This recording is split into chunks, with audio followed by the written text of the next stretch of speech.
Trey Ford, quarterback, University of Waterloo. I'm from Niagara Falls, Ontario. I think I'm a really hard worker on and off the field. And I think the second one, which relates a lot to being a quarterback as well, is decision making. I feel like decision making is super important on the field and super important off the field as well. Whatever team drafts me can expect a hard worker, somebody that's willing to work day in and day out on and off the field. I just want to give them somebody that's hardworking, obviously, somebody that can be a quarterback, and give them a chance to win a Grey Cup.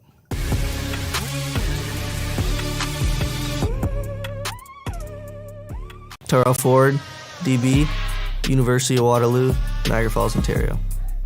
Yeah, honestly, the biggest reason I love football is I love to compete, and especially as a corner, I love the one-on-one, where it's just you against another person, and I love just being in that situation and being able to stop that person from catching the ball and just proving that I was better than the matchup. So I'm a competitor, and I just want to go out there and play my game. So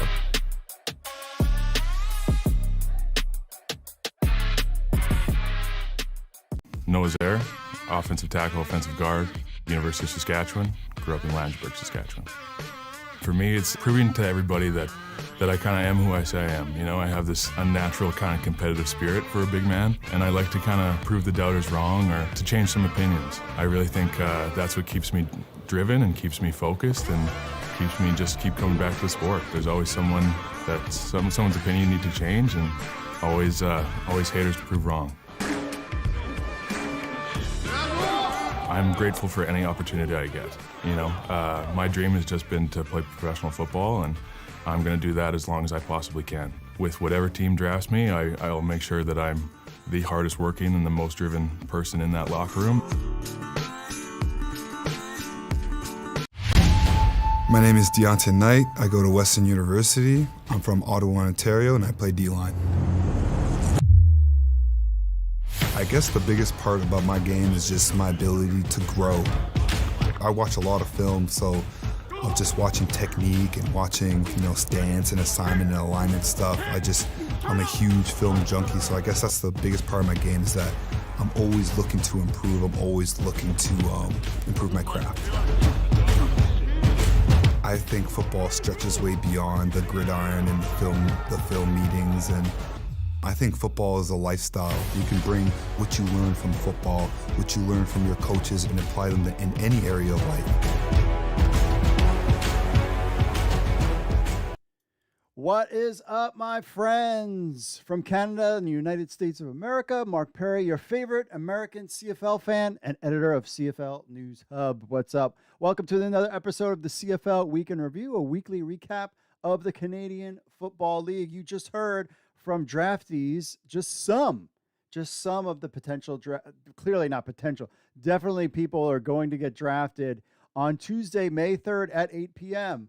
and the CFL draft returns. Remember, global draft is during the day, and then the big draft is at night. We will have full live coverage of the CFL draft on this channel, so make sure you lock in 8 p.m.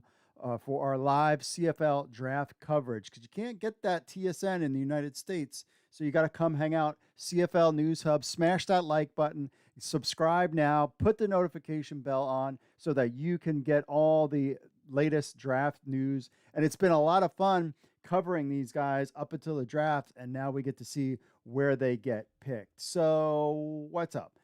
Want to be part of the show? Email podcast@CFL News Hub with your thoughts, or record an MP3 or video on your phone. Just email it to us and we'll play it on next week's show. Or leave us a voicemail. Go old school, 888-430-7692, extension 3. That's right, you got your own line. You can do it. You got the rotary dial thing happening. You can go to your grandma's house and do the rotary dial thing. You can do it that way, or you can do it on your phone. Whatever. Carrier pigeon, we'll take that one too. Though my dog might chase after Finn, will chase after the bird. So I won't get the message. But you could try. Podcasts. Do you want to listen to the podcast? We are live on YouTube. But if you want to do the podcasting gimmick, you can do that. Stitcher, Audible, Player FM, Amazon Music, Google Podcasts, Spotify, and iTunes, Apple Podcasts. leave us a review. We'll read it on the show. We really appreciate that. That helps spread the word, not only about our program, but about the CFL too. We need to spread the word.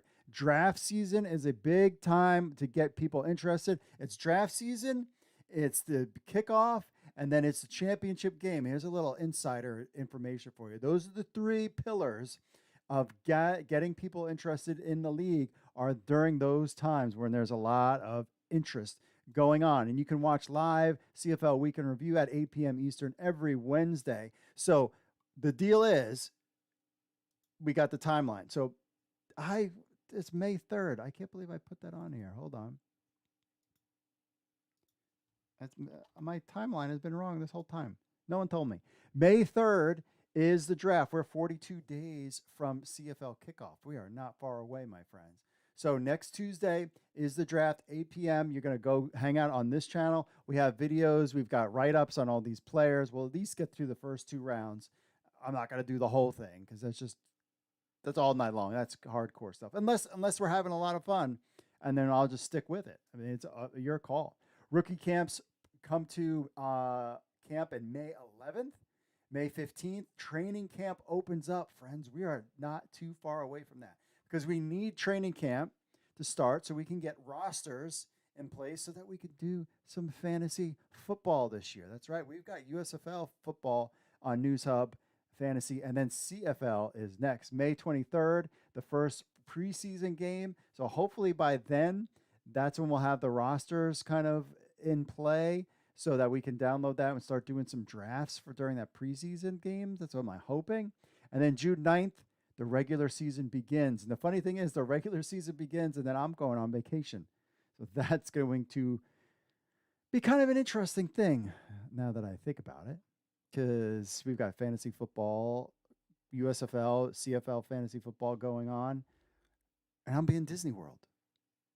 So hopefully everything goes according to plan. If not, we'll just deal because that's fine. So on this week's show, a lot of things we're going to go over these new rules. There's 9 rules the CFL changed, and that's fine.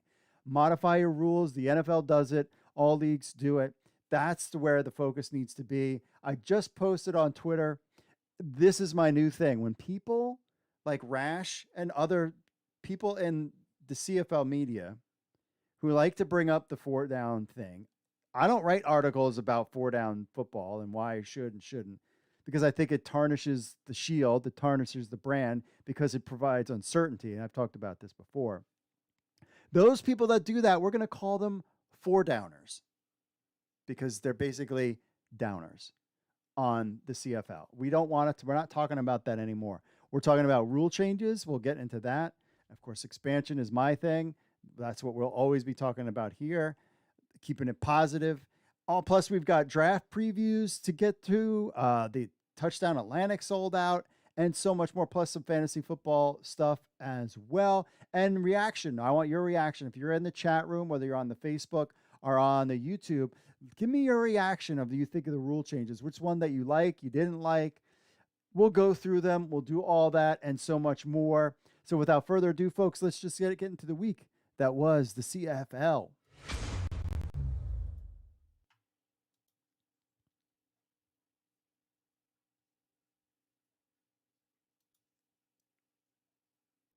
So the CFL released today some rule changes. We're going to go over all of them right here, right now. So this is from the press release from the Canadian Football Leagues. It's the most comprehensive and collaborative product review ever. No 3 downs. I'm sorry, we're staying 3 downs. Leads to significant rule changes. Quote, we'll continue to work together to build the most fun, most exciting, and fastest moving football on the planet. Commissioner Ambrosi on the planet. That is big. He's going big time. The Canadian Football League is unveiling a package of changes designed to leverage some of its game's greatest strengths, a big field, exciting kick returns, and high-octane offense. Quote, the most we already went into that.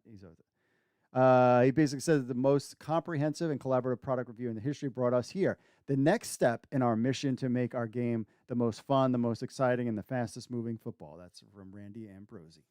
The process started with an extensive fan survey and included business and football leaders from each of the 9 CFL clubs. as well as representatives from the Canadian Football League Player Association.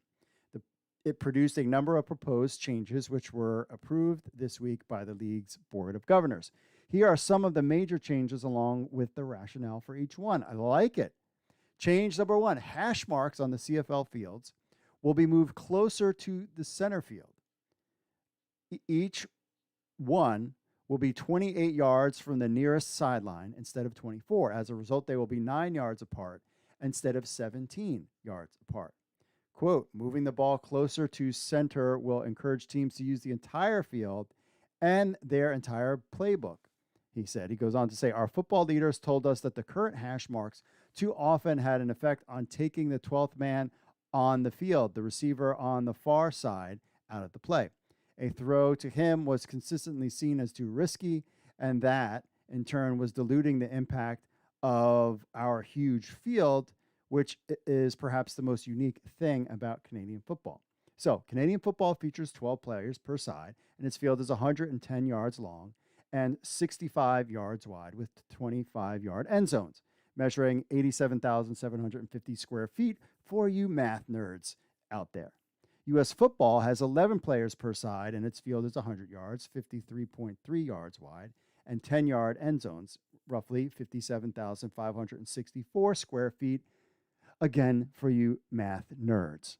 If CFL defenses have to protect the entire field and be mindful of every offensive player, there is a lot of potential open space for offenses to take advantage of. 7,313 square feet per player in Canada compared to 5,233 square feet per player in the U.S. We are going straight math nerd on this one. I like it. Get specific. So there you go. That's the change that's changing the hash marks. What do you think about that? This was, of course, their number one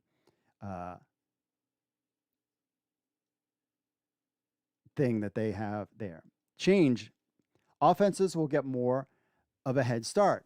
After a made field goal or single point, drives will start from the 40-yard line instead of the 35. Okay, teams kicking off for any reason will do so from their 30-yard line instead of the 35-yard line. The only exemption is kickoff following a safety. They will now occur from the 20-yard line instead of the 25.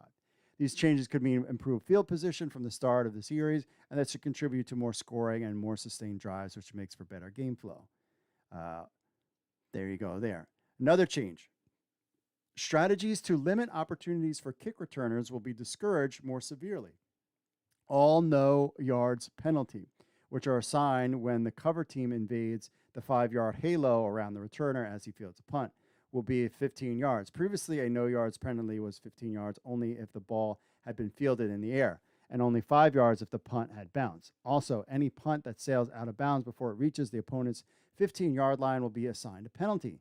Instead, only punts that sail out of bounds before they reach the yard line. Our coaches and general managers, team presidents all agree that the kick return is an exciting, essential part of the Canadian game, says Ambrosi. When teams purposely commit an infraction to prevent a return, it takes away from some of the excitement of our game and creates a stoppage in play while the penalty is assessed. We wanted to address that. Cool. Some of the changes are incremental, he acknowledged, but Ambrosi said this will allow the league to monitor results and consider future changes in the future. Consider future changes in the future if they are needed and are deemed beneficial. Quote, I want to thank Greg Dick, our Chief Football Operations Officer, Darren Hackwood, our Associate Vice President of Officiating, for leading through a very thorough and effective process, our coaches, general managers, and presidents for contributing tremendous insight, our governors for their support, and our fans for sharing their views and our market research and during my road trip across the country. Finally, my gratitude goes to the players who participated, blah, blah, blah. Other changes. And for me, I'm a visual person. So this is all talk. Like, I really would love to, if the CFL did videos, the USFL did it, the XFL did it when they made kind of rule changes. I would love to see a video about this stuff so I can visualize. I'm a visual person. So like, I'm like trying to like the hash, what? Like in some of these rules, like, what do you mean? Like, I would love to see a visual of this stuff. Other changes include 2 quarterbacks will be allowed on the field at the same time, provided all other rules are satisfied. Okay, interesting. This could be interesting for their game and really kind of mix it up. But here's my thing with this rule in particular. We'll go split screen, and I wear my glasses. The thing with this rule is it's one of those rules like the CFL, the XFL, and the USFL had like the double forward pass, and no one really used it. If I was a CFL coach, I would use it. I would totally do it. But especially with a lot of these teams, you can put one running quarterback and one throwing, one that's a better passer.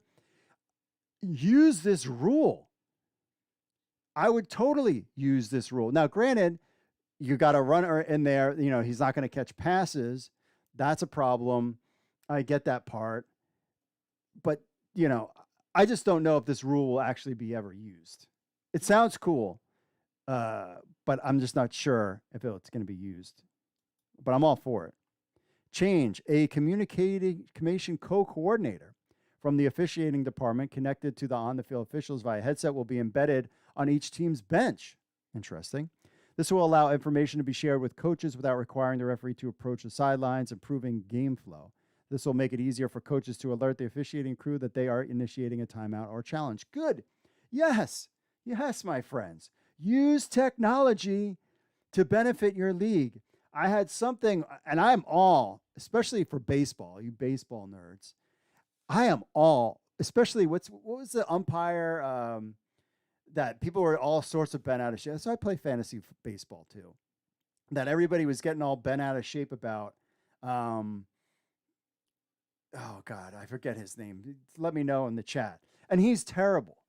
Like, get computer, and when you're seeing the strike zone on the TV, like, just get the call right. I am all for using technology to replace referees, replace everything, because I just want the call right. And anybody who's like, well, it's the nuance of the game and blah, blah, blah, blah, blah. They have a VCR. They're still watching CDs, DVD player. They're at Betamax somewhere flashing 12, 12, 12 in their room. I just want the call right. I don't care how you get it. Either train their officials to get it right better, or just use technology to get it right. And I'm a software engineer, so I'm biased. So, change to also keep the game moving. A penalty that occurs at the end of the first or third quarter will be assigned at the start of the next quarter rather than triggering an extension of the quarter. The non-offending team could still insist the penalty be imposed within the quarter if it is a clear advantage, such as wanting to keep the win at their back for a crucial kick. That's cool. I like that one. Change. The circumstances under which the command center is allowed to help on-field officials without a coach's challenge or an official's huddle will be expanded to include possession rulings, boundary rulings, and administrative rules such as formation without an end or ineligible receivers downfield. This is designed to allow the command center to get in front of a coach's challenge where an obvious outcome is known, improving the flow of the game. It is to occur via headset communication without stopping the game. Cool, like that one. That's fine. Change. Introduction to a new objectionable conduct penalty for quarterbacks who fake giving themselves up by pretending to initiate a slide while carrying the football. Interesting. The ball will also be spotted where the fake occurred. The safety of all quarterbacks is jeopardized when measures to protect them are instead used to gain advantage. So that makes sense. So you're faking it, giving themselves up by pretending to slide, but then keep going because they're afraid to get hit. I don't really remember that happening often, but okay. Automatic ejection of any player guilty of 2 unnecessary roughness penalties or 2 objectionable conduct penalties, or a combination of 2 UR and OC penalties for an infraction that occurs following the play. This will discourage the type of conduct that can threaten player safety and disrupt game flow. Cool. Quote, with training camp scheduled to open in just 3 weeks, we're looking forward to a full season of great CFL football. Me too, Randy. Throughout the year, we will be measuring the impact of these changes on the fun, excitement, and speed of our game. We have great fans and want more of them. We have great players and want to showcase their talents. A great product is job one as we work together to grow the league. So I would love to see a video about some of these, but I still think overall, I don't really have a problem with any of the rules changes. Again, the quarterback one, 2 quarterbacks on the field seems kind of gimmicky, and I don't think, especially coaches that have done this for a long time, won't be innovative and changing. If I was a coach, I would be like, yeah, let's do like the whole half with 2 quarterbacks on the field, and let's just go nuts with it. But it could change your draft strategy. You get a running quarterback in there. I mean, there's so many things you can do with it. we will have to see if anybody in the CFL decides to get innovative with some of these rules. Let us know in the comments what you think about some of these 9 rule changes in the CFL.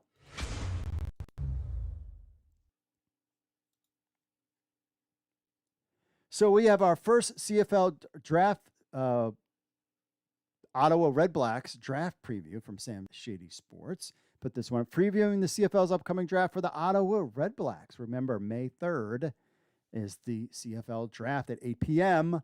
Hanging out with your boy live on the YouTubes right here. This offseason became apparent that the Ottawa Red Blacks, who I'm really interested in seeing this year, coming off a 3-11 season, were all on about the rebuild mode. Not only did they go out and sign veteran quarterback Jeremiah Mazzoli, who's going to be better, Mazzoli or quarterback in Hamilton? His name totally escapes me right now. Oh, Dane Evans. Who is it going to be? Who's going to be better? One of these guys is going to bench? We don't know. But they also brought in veteran running back William Powell as well.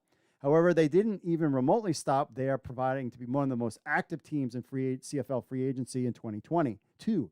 Ottawa began signing the players for the 2022 season even before the season ended in 2021. They signed Devlin Hodges to play quarterback, hoping to find some semblance of stability at the position back in September of 2021. However, after appearing in a couple of games, the Red Blacks had seen enough and knew Hodges wasn't the answer. We all know what happened to him. Guys that were released or retired, Dominic Davis, he wasn't that great. Juwan Bushwell-Beatty, I believe he's in the USFL. Natty Rogers, Brad Hamad, Brandon Dandridge, pursuing the NFL. Irvin Phillips, didn't really hear much of him. Kenny Stafford, again, heard a little bit for him, but not really. Devontae Dedman, this is the one that hurts. He signed with the Miami Dolphins. I swore, I was like, dude, this is your best freaking offensive player. Put the ball in his hands 15 times at least. And it was just like for kickoffs. Now he's in the NFL. I can't wait to see what he does for the Miami Dolphins. I hope he tears it up because he's one of our guys, one of our CFL guys. Super excited for him. Hodges, Mott, and Sir Vincent Rogers all retired. Signings, though. This is some great signings. Jeremiah Mazzoli, a quarterback, William Powell. Jackson Bennett, a running back, DB. Jalen Acklin had a really great season. BJ Cunningham also played well at wide receiver.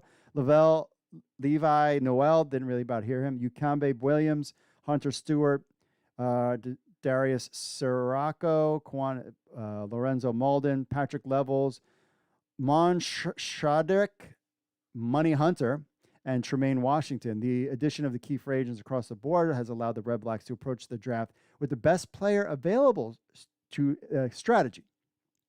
They were able to fill most, if not all, of their needs in free agency by signing a total of 27 players this offseason at all positions all over the roster. 9 of those players are expected to play larger roles on offense, and another 5 on defense are expected to play big roles. That's a significant amount of turnover in one season. Yes, they flipped that roster. And I love the CFL.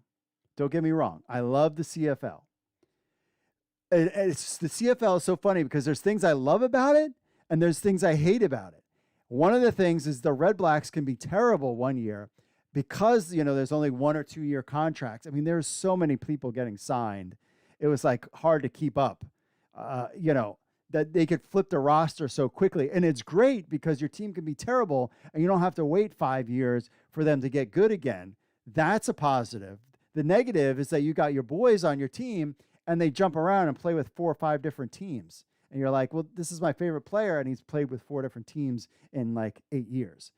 That's the negative. But, that's kind of how it goes with the CFL. The training camp process will be extremely crucial to get this rebuilt roster on the same page following the draft. With 27 players added by a free agent, the roster's over half full with no prior experience as a team together and haven't gotten in the draft process. Yes. So the Red Blacks have the opportunity to select a total of 3 global draft selections slated at 8th, 11th, and 26th. And the 3-round drafts that pairs Mexican and European players we all know about that. In the CFL National Draft, the Red Blacks hold 9 selections, including the 2nd overall pick in all 8 rounds, and an extra pick in round 3, 20th overall. This gives them 4 selections in the top 22 selections, further giving them ammunition to shore up their roster that had too many issues to count in 2021.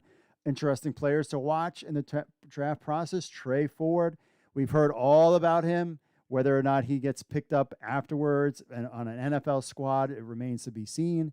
But Canadian, we all know about him. This could prompt the team to take their chance on selecting him with their first overall selection.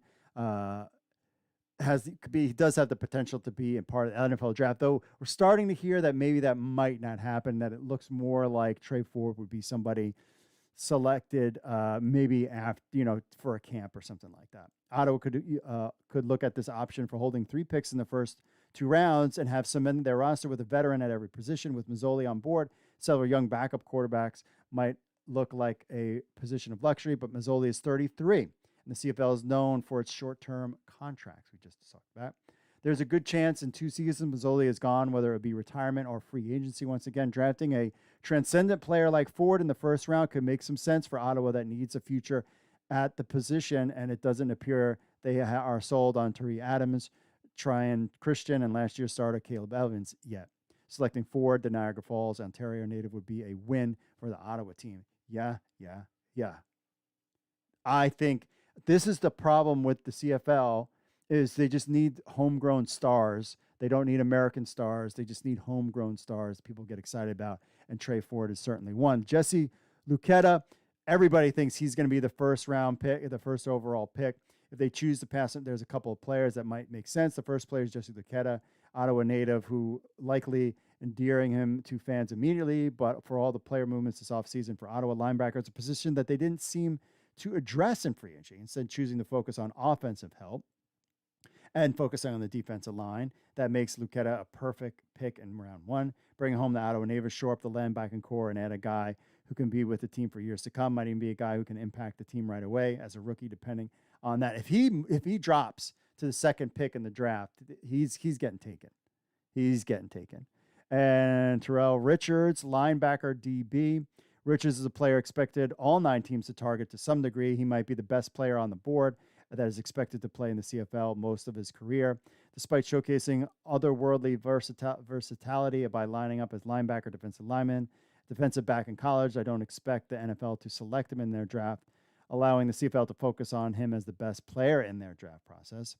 Richards was not his top pick here because of the ties to Lucetta has to Ottawa and how popular the pick would be for the team, but also doesn't necessarily believe Richards falls past the top overall. So, if he does, it makes this draft extremely interesting for the Redbacks. Noah Zier, offensive lineman, following in his father's footsteps, solid offensive lineman. I am always for offensive linemen in the first round because they are really, aside from a star quarterback, they are the most important position in my. Zier was once ranked the 20th overall draft prospect, attended the University of Saskatchewan, so it could be that the Roughriders are the team that overvalues him due to his local ties. However, this isn't the case. The Red Blacks would be smart at adding a young lineman to shore up a position following an offseason that saw the same time. The team signed 4 veteran linemen to help solidify an offensive line that didn't live up to expectations in 2021. Tyson and Jalen Philpott at wide receiver. I wouldn't go there. They signed some wide receivers, though they could be something that they would want to. Are you going to pick those guys with the 2nd pick in the draft? I don't think so. But we'll see if the twin brothers, Jalen and Tyson Philpott, could probably be there. Daniel Boye, running back, versatile running back. We've heard his name out there. He's a good pass catcher during his college career. He managed 115 carries twice. Every season, the Red Blacks brought in aging veteran William Powell and Jackson Bennett, also a veteran, while making a solid backfield. Adding more youth could be something to improve as a player during his redshirt year behind veterans in the CFL. So you got the global draft players. We'll see how that all shakes out. But some global draft guys, he's got names out there. Otavio Amorim, the Elfs Berlin Thunder, a Brazilian native, attempted to make the leap to the NFL back in 2020 when he tried out for the NFL International Pathways program, but ultimately didn't make the cut. Went up in the ELF, playing for the Berlin Thunder. We covered the ELF and our CFL News Hub. Finds himself attempted to parlay his Elf experience into a selection of the global draft. 6'2", 43 pounds, and managed 21 reps in the bench press and good cone drill. Garrett Brandt of the GFL's New Yorker Lions, and Salvador Cabrera, DB from the LFA. Bottom line, the Red Blacks put themselves in an enviable position by allowing themselves freedom in the draft process to select whoever they see helping their team long term. In a draft that often sees players spend a year on the roster learning their way before they make an impact, Ottawa seems poised to keep their roster competitive for years to come. With the second overall pick, all eyes will be on the Red Blacks shortly after the draft kicks off. What do you think? Who do you think the Red Blacks are going to take? I'm saying I would go linebacker, or do you go for Trey Ford? Big name out there. We'll find out May 3rd.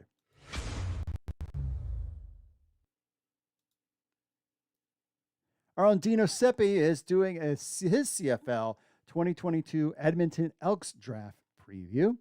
When the 2021 Edmonton Elks season came to a conclusion, there were a lot of questions about the concern of the team and the short and long-term success of it, especially after a 3-11 season, which they were shocked at how bad the Elks were. Some people had them doing really well. It was a reality that change would have to be made to make the team competitive going forward in 2022.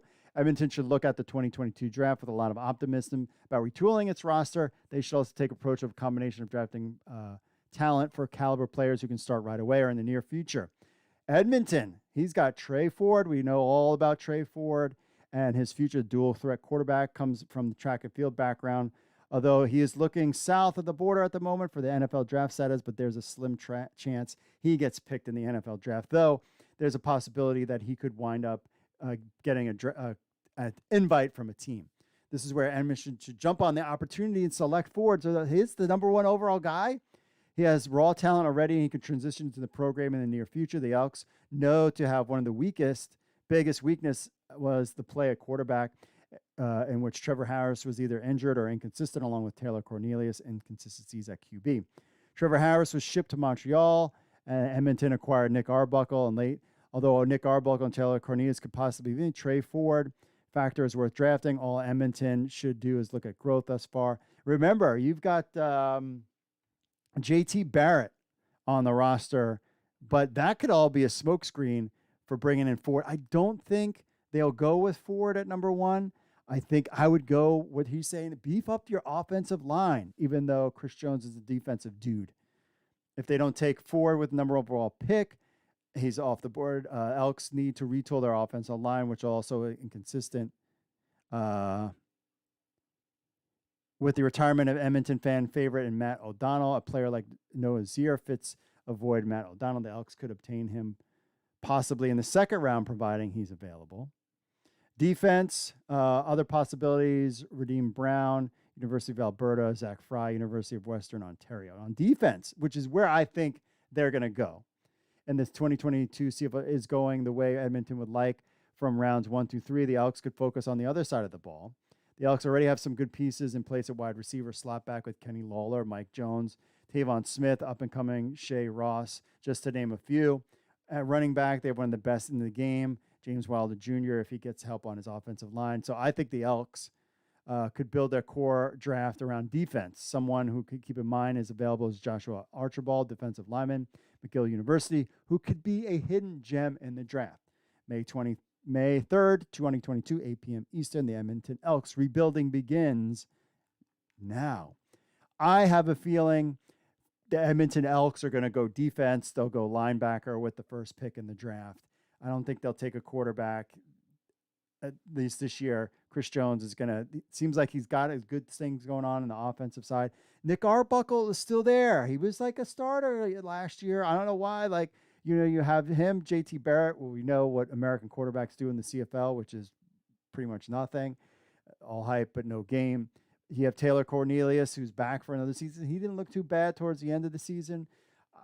It's going to be fun to watch to see what Edmonton does, but I will be shocked. There was rumors that they might trade the pick or move the pick or whatever. They're going defense. Let's not kid ourselves. But we'll find out on May 3rd what the Edmonton Elks do in the draft.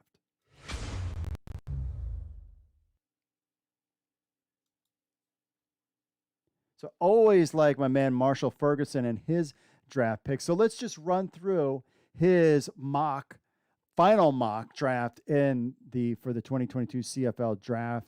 He's got round 1, Terrell Richards, linebacker out of Syracuse, as the top overall pick. People love Terrell Richards. Talked a lot about him.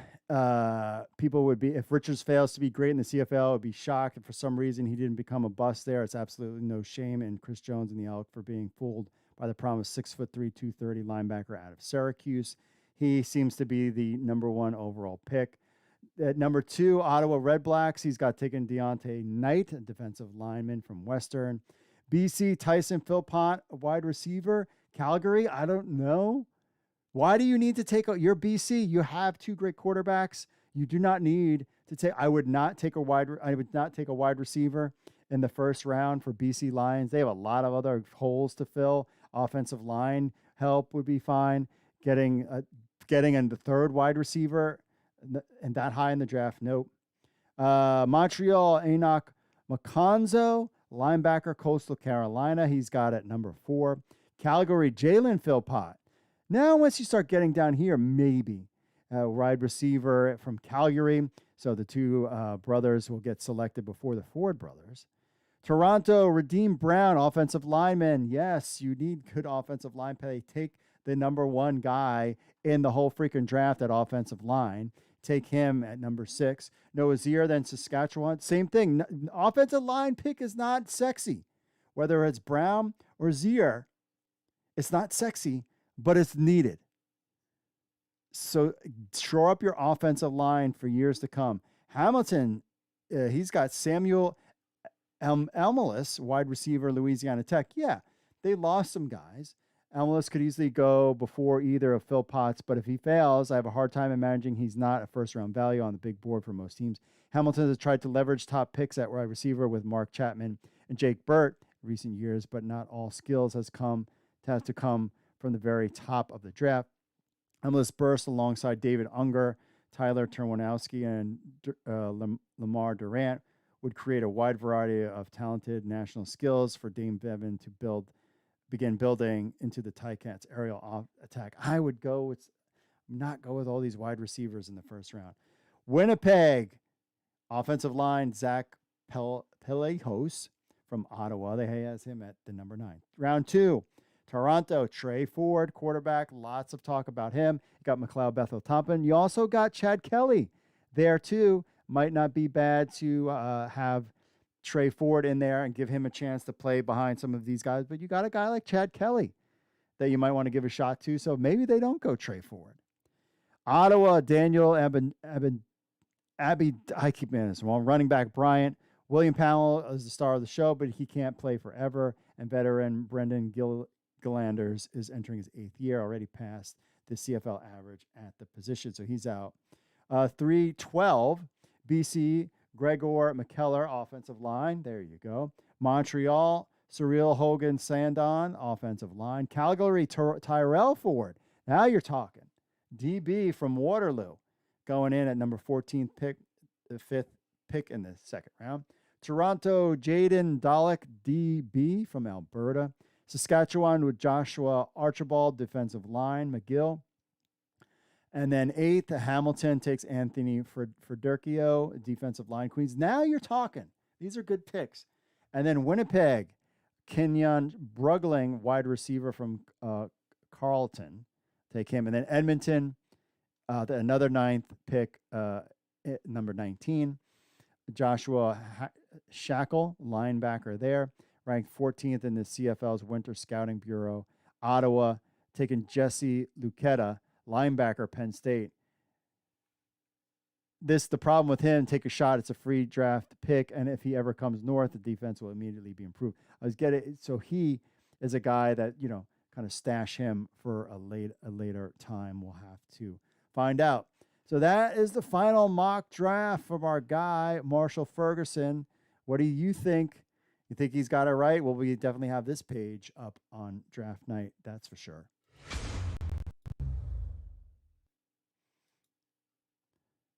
Once again, it is sad news. Another American quarterback has not made it in the CFL. Duck Devlin Hodges has retired from professional football after starting his own podcast back in late March. Hodges has decided to retire and admitted to his post-playing career.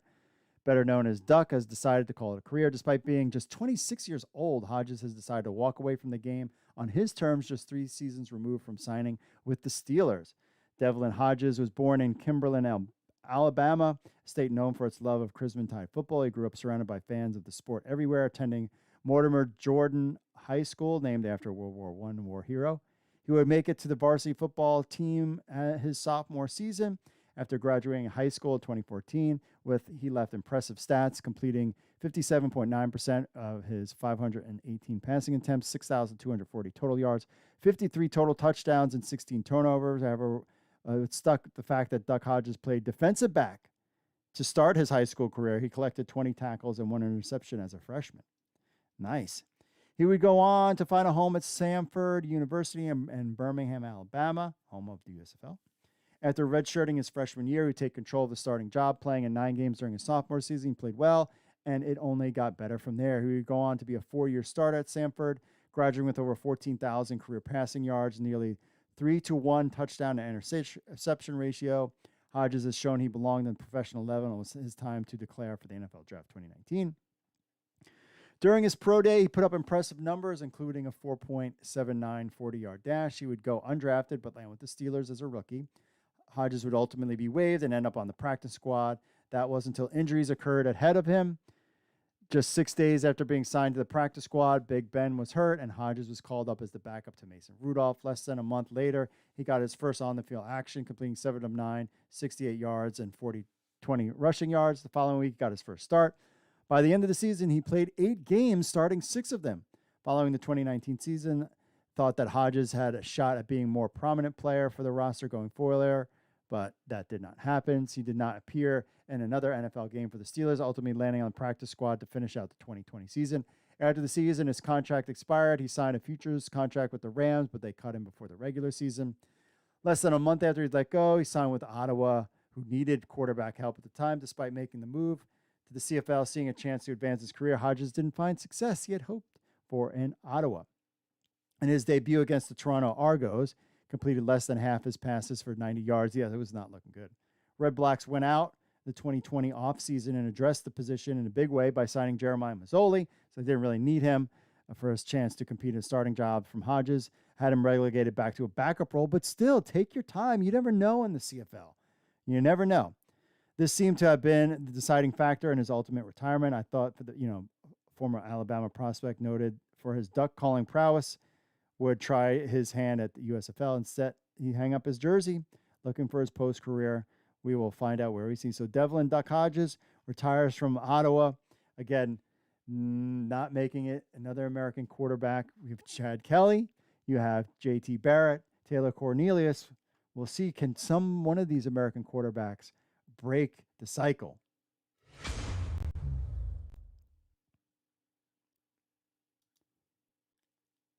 Great news from the CFL is the Touchdown Atlantic that we've been talking about. Thanks because of our promotion, clearly on this show.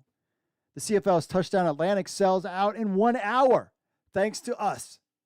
Yes, you're welcome, CFL. The 2022 edition of the Touchdown Atlantic has sold out. The CFL's East Coast Classic between Saskatchewan Roughriders and Toronto Argonauts is set to be played in Arcadia University in Wolfsville, Nova Scotia on July 16th. At 3 p.m. AT, 2 p.m. Eastern. And anticipated of the game, downtown Halifax will be transformed into a football central for 3 days of fun and festivities from July 14th to 16th. Here's the deal, CFL. I know you listen in. I know you watch. You need to do, this is the catalyst.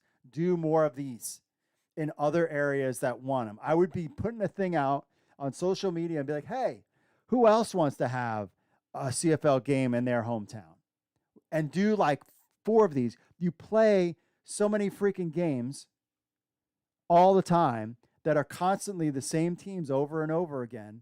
This is a good model to bring people in. Look at this. 3 days from July 14th to the 16th, festivities, getting people hyped. The game sells out in an hour. That's awesome. We're blown away by Atlantic Canada's passion for Canadian football, said CFL Commissioner Randy Ambrosie. From our football celebrations for the whole family to the action and energy of the big game, we wanted this year's Touchdown Atlantic to offer something for everyone. And all of our fans throughout the East Coast and across the country have responded with a firm and resounding message welcoming CFL football back in this incredible part of the country. The capacity at Arcadia University's Raymond Field was increased to 10,000 for this year's Touchdown Atlantic contest. Given the quick response, the league has begun exploring options to increase capacity for the region's annual showcase of CFL football. Yes, excellent news from the CFL. The reception of Touchdown Atlantic was traditionally been very strong. We knew this year would be no different. Dwayne Vennier, Chief Grey Cup and Events Officer. Nice job, Dwayne. You got it covered. And while we plan for this exciting possibility, it truly never ceases to amaze us. We're working diligently with our partners at Arcadia University to explore various ways to welcome more fans to the big game, whether that's additional fixed seatings or expanding the family and party zone. 2022 edition of Touchdown Atlantic will represent the first ever regular season game played in Nova Scotia. The province previously hosted a preseason contest at St. Mary's University Husky Stadium in 2005. Moncton was home to Touchdown Atlantic games in 2010, 11, 13, 19, and 2020 event was canceled due to you-know-what. So there you have it. Touchdown Atlantic sold out. Thanks to your boys at CFL News Hub for promoting it. I'm just joking, clearly. But this is great news for the CFL.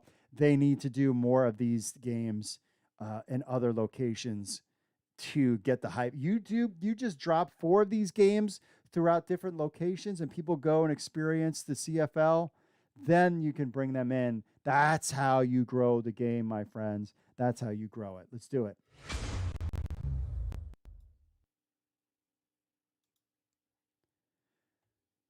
Saskatchewan Roughriders are set to return to Saskatoon for training camp from our Dominic Morelli. It was 2019 that the Saskatchewan Roughriders last held their training camp in Saskatoon, and specifically the University of Saskatchewan's football stadium. That specific location is, of course, where the Huskies play out of. The deal is apparently part of a 3-year agreement between the Riders and the university, as Global News reports. The stadium has gone through some renovations, apparently specifically a $3.14 million amount of work done to the turf, as the aforementioned piece suggests. It was because of this work done that the team was forced to relocate, as was reported in the past by Global as well back in 2020. Training camps are scheduled to run from May 15th to June 3rd, and of course practices at Griffins will follow down the line as normal. Roughriders President CEO Craig Reynolds had this to say: after 2 years away from the University of Saskatchewan, we're thrilled to have a renewed partnership with the University of Saskatchewan and to bring our team up to prepare for the 2022 season. Very cool. When you actually host camp here and get immersed in a different city with different set of fans, it's important for the players to understand this is the Providence's team. It's not just Regina's team. When you see the great fan support here, I think they see that. Saskatchewan president of the university, Peter Scotteff, also had a few words. He said, "We look forward to welcoming the team back, including many former Husky student athletes who moved on to professional careers with the Roughriders." Some other people say, yeah, it's cool. You get the idea. This is the kind of grassroots thing between Touchdown Atlantic, having training camps set up in locations where fans can come out and get engaged with your product. This is how you do it. Super excited for Saskatoon to get the Saskatchewan Roughriders back training in their neck of the woods.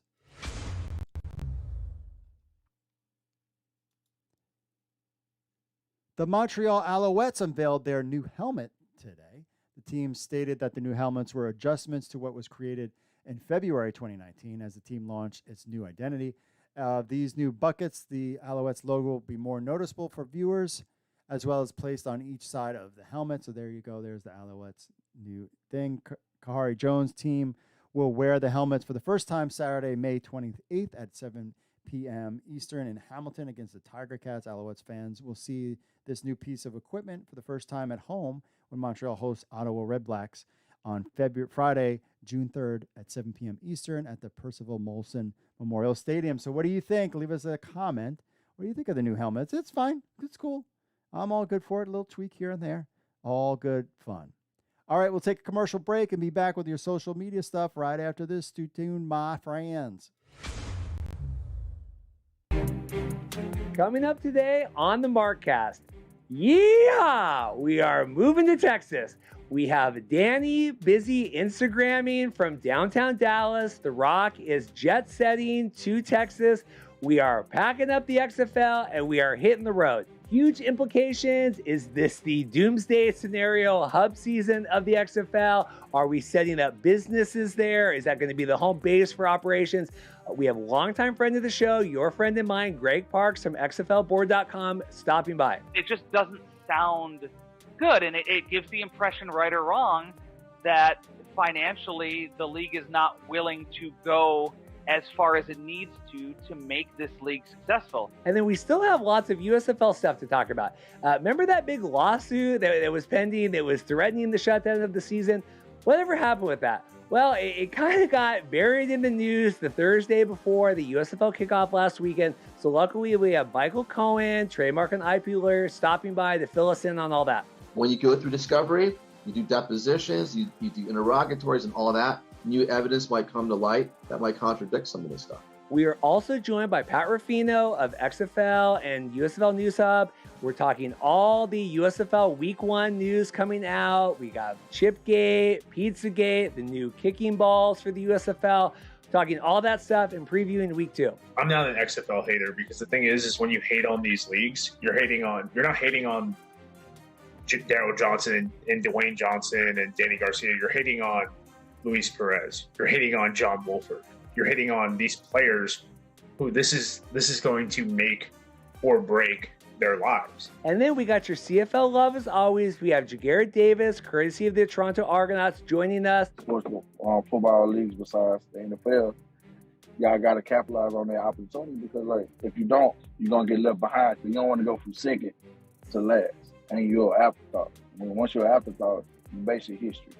And the CFL has been around too long and too big of an opportunity for them to maximize it, for them not to do so. Should be a loaded show. Thanks for stopping by.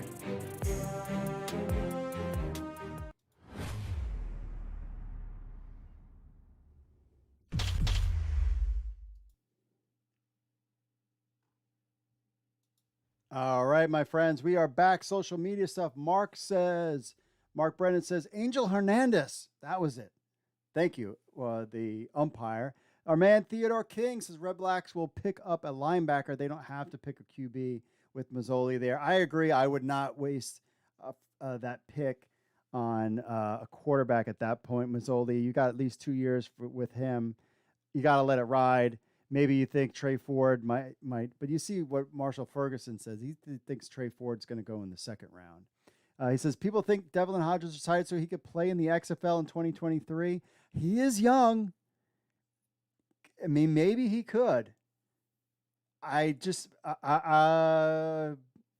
Maybe.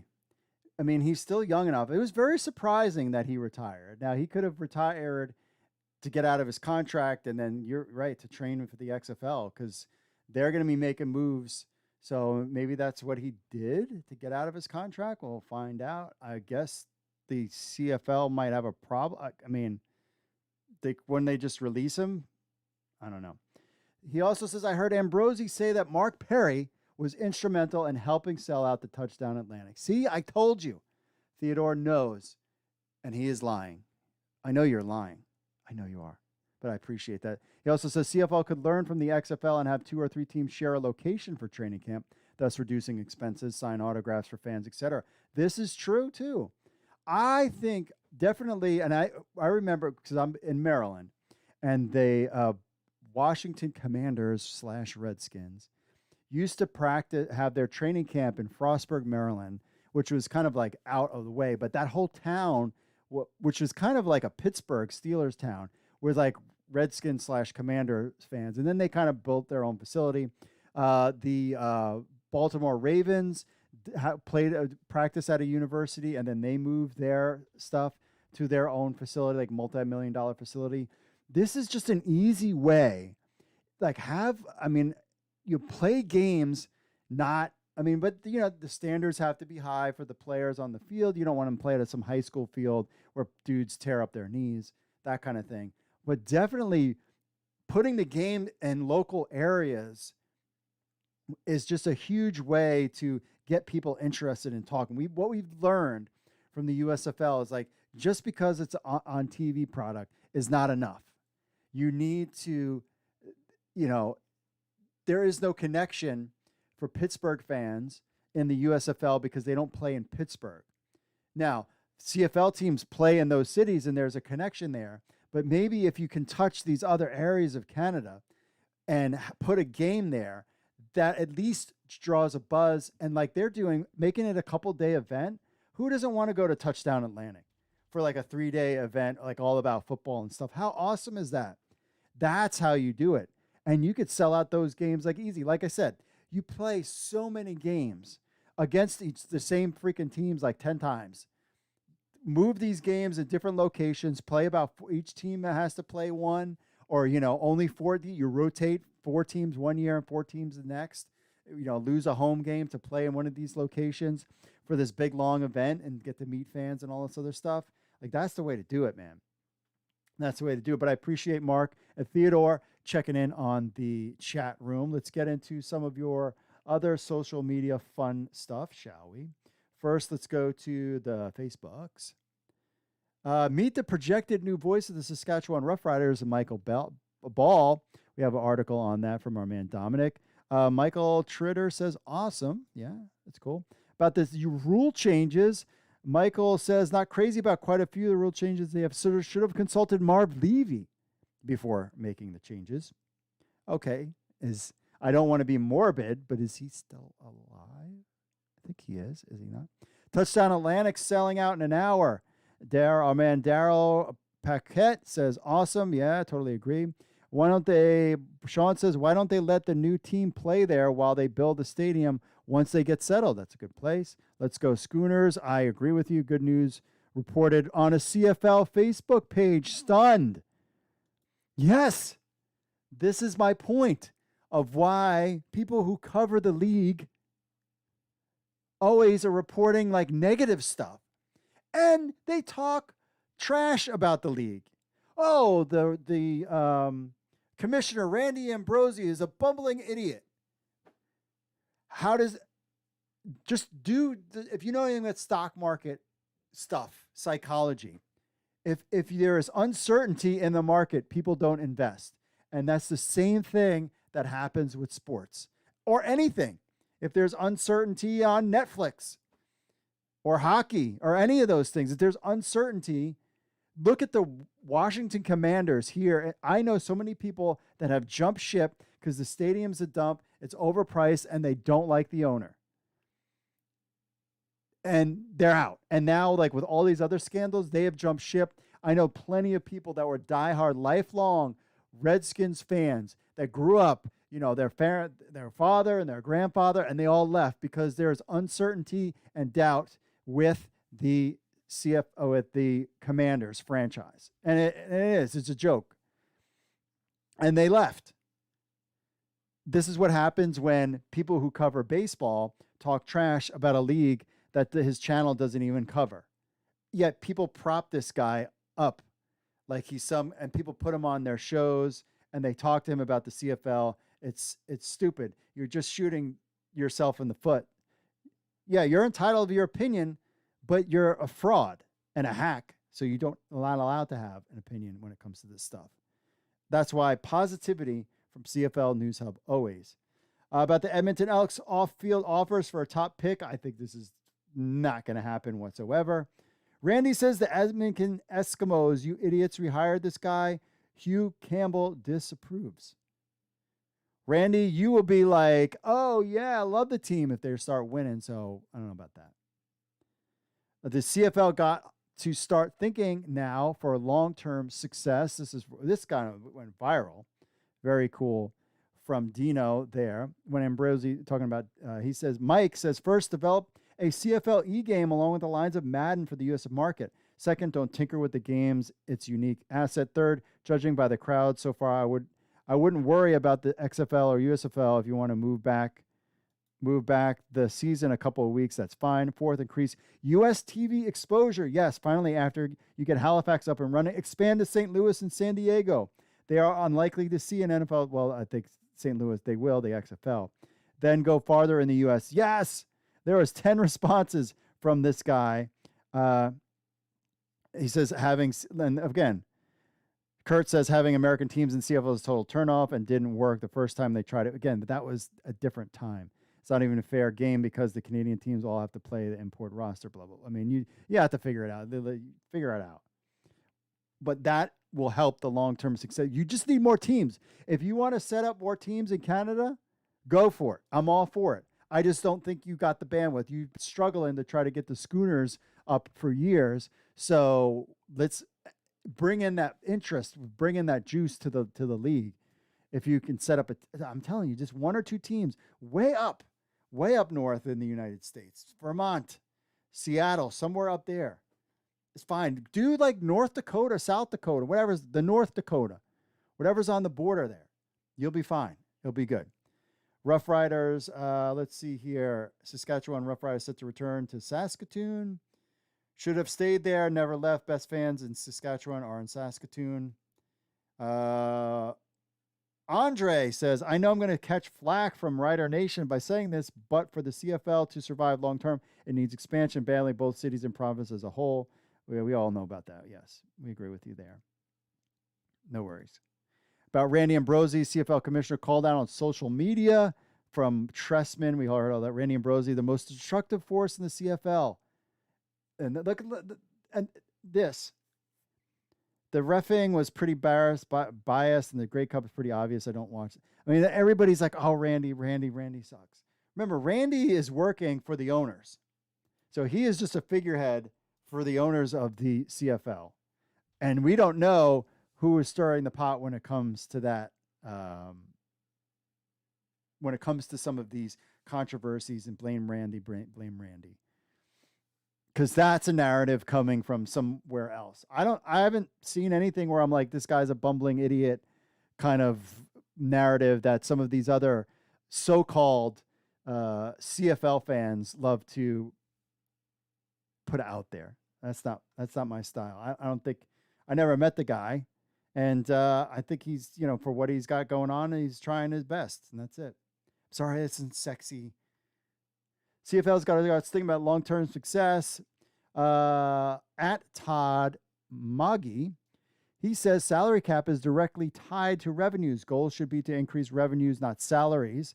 And in turn, that will increase salaries. Slightly increase in the cap usually means players vote it to go to veterans rather than rookies. TSN deal will not magically double. He says there's also a reason why Ali CBA was designed in this matter. It's to create pressure. It's not a CFL issue. All leagues have this. A lot of smoke and mirrors and wishful thinking. He's got it on there. We already got that. Roar Report. Talking about CFL champion Montel Cozart signs with the Birmingham Stallions of the USFL. He's like, who? Must have been a practice squad. I don't know. I'll let you know. His name is on the Grey Cup. Must have dressed at third stringer, even though no CFL fan would know who he is. That's true. He's got a CFL ring, though. Also, Surrey Maniac says, makes you wonder if he likes horse-themed uniforms because he's with the Birmingham Stallions. And, yeah, maybe he's a Stallions guy. That's a good point. Good point. And he says, talking about the rule changes, question of the week, I don't mind the rule changes. Most people I've talked to can live with them. 2 QBs on the field at the same time will be interesting. Hopefully the fans that gave up on the CFL will come back in big numbers. I have a feeling that this year's numbers will be better. My biggest thing with the CFL and all, criticism and all this other stuff is my biggest thing about the CFL is, being on a bigger channel to get more viewers.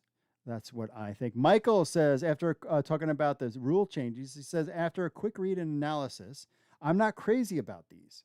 Okay, let's go on to the social media thing.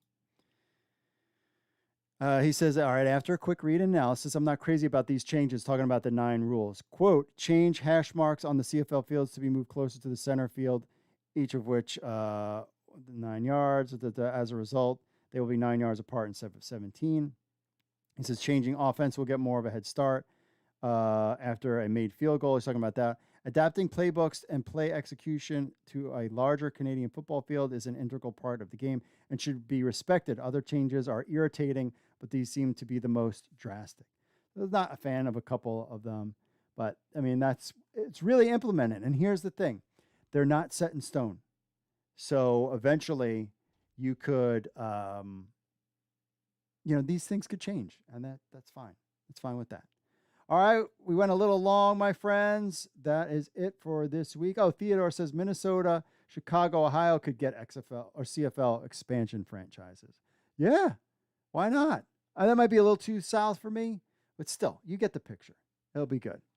All right, my friends, that is it for this week's program. If you want to get in touch with the show, email podcast at CFL News Hub with your thoughts. I'm looking something up and I can't find it. Let's see here. Stand by. With your thoughts, or record an MP3 or video on your phone. We'll leave it, play it on next week's show. Leave a voicemail, 888-430-7692, extension 3, if you would be so kind, because then you could be part of the show. It's very simple like that. Okay, you got that. You got that down. Let's see here.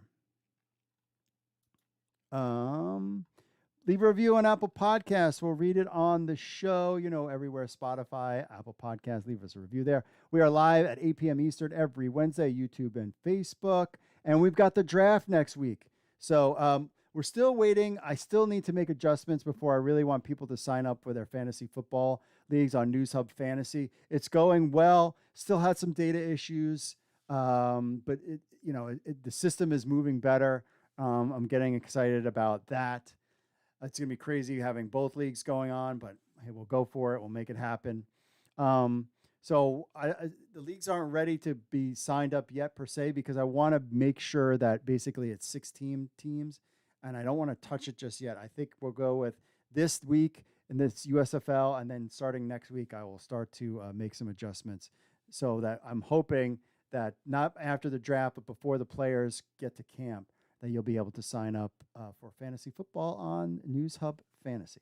That is the goal, my friends. All right. And also the goal is for you to listen. Remember, we are live May 3rd at 8 p.m. Eastern to check out all the draft coverage. It's going to be a lot of fun, a lot of interactive. We'll take your questions, comments, suggestions, all sorts of stuff. We've had fun. We did it last year on the XFL News Hub channel and got a lot of reaction. This year should be bigger and better than ever because we have CFL name. So it will be a lot of fun. So we thank you guys for joining. Make sure you smash that like button and subscribe to the channel so that you can spread the word about the CFL to the universe that is YouTube and those youngins out there. All right, my friends, that's it for me, folks. God bless. I will see you Tuesday live at 8 p.m. Eastern. God bless, and I will see you all. You know what I say every time. Later.